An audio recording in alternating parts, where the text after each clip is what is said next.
କାହାଣୀ ବୁଝି ବିଚାରି କାମ କରିବାର ମହତ୍ଵ।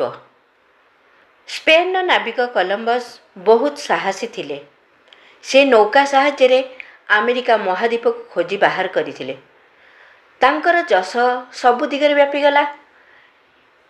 ଥରେ ଗୋଟିଏ ପ୍ରୀତି ଭୋଜନରେ ଜଣେ ଅନ୍ୟ ଜଣକୁ କହିଲେ, ଏହା ବା କ'ଣ ବଡ଼ କଥା ଅଟେ ଯେ ଆଟଲାଣ୍ଟିକ୍ ପାର ହେଲା ପରେ ଆମେରିକା ଆସିଗଲା। ଏମିତି ସହଜ କାମ ପାଇଁ ଏତେ ସମ୍ମାନର କ'ଣ ଆବଶ୍ୟକତା ଅଛି? ଭୋଜି ସମାପ୍ତ ହେବା ପରେ କଲମ୍ବସ୍ ଟେବୁଲ ଉପରେ ଗୋଟିଏ ସିଝା ଅଣ୍ଡା ରଖିଦେଇ କହିଲେ, ଆପଣମାନଙ୍କ ମଧ୍ୟରୁ ଯେକୌଣସି ବ୍ୟକ୍ତି ଏ ଅଣ୍ଡାକୁ ସିଧା କରେଇ ରଖିଦେଇ ପାରିବେ ତ? କରି ଦେଖାନ୍ତୁ। ସମସ୍ତେ ନିଜ ନିଜର ବୁଦ୍ଧିର ପ୍ରୟୋଗ କରିବାକୁ ଚେଷ୍ଟା କଲେ, କିନ୍ତୁ କେହି କରିପାରିଲେ ନାହିଁ। ଶେଷରେ କଲମ୍ବସ୍ ଆଙ୍ଗୁଠି ଦ୍ୱାରା ଅଣ୍ଡାର ଗୋଟିଏ ପଟକୁ ଭାଙ୍ଗି ସମତଳ କରିଦେଲେ ଏବଂ ତାକୁ ଟେବୁଲ ଉପରେ ଠିଆ କରି ରଖିଦେଲେ। କିଛି ଲୋକ ପାଟି କରି କହିଲେ, ଏଥିରେ ବା କ'ଣ ବଡ଼ କଥା ଅଛି? ଏହା ତ ଆମେ ବି କରିପାରିଥାନ୍ତୁ।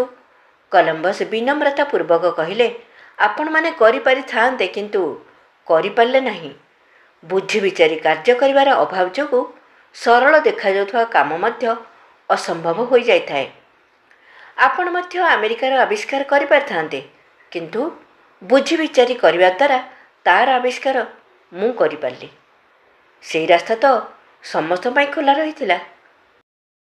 ବିଚାର କ୍ରାନ୍ତି ଦୂତ ୟୁଟ୍ୟୁବ୍ ଓଡ଼ିଆ ଚ୍ୟାନେଲକୁ ସବସ୍କ୍ରାଇବ୍ କରିବା ସହ ପରବର୍ତ୍ତୀ ଭିଡ଼ିଓ ପ୍ରାପ୍ତ କରିବା ପାଇଁ ବେଲ୍ ଆଇକନ୍ ଦବାନ୍ତୁ ଏବଂ ବିଚାର କ୍ରାନ୍ତି ଦୂତ ଓଡ଼ିଆ ଫେସବୁକ୍ ପେଜ୍ ସହ ଯୋଡ଼ି ହୁଅନ୍ତୁ। ଧନ୍ୟବାଦ।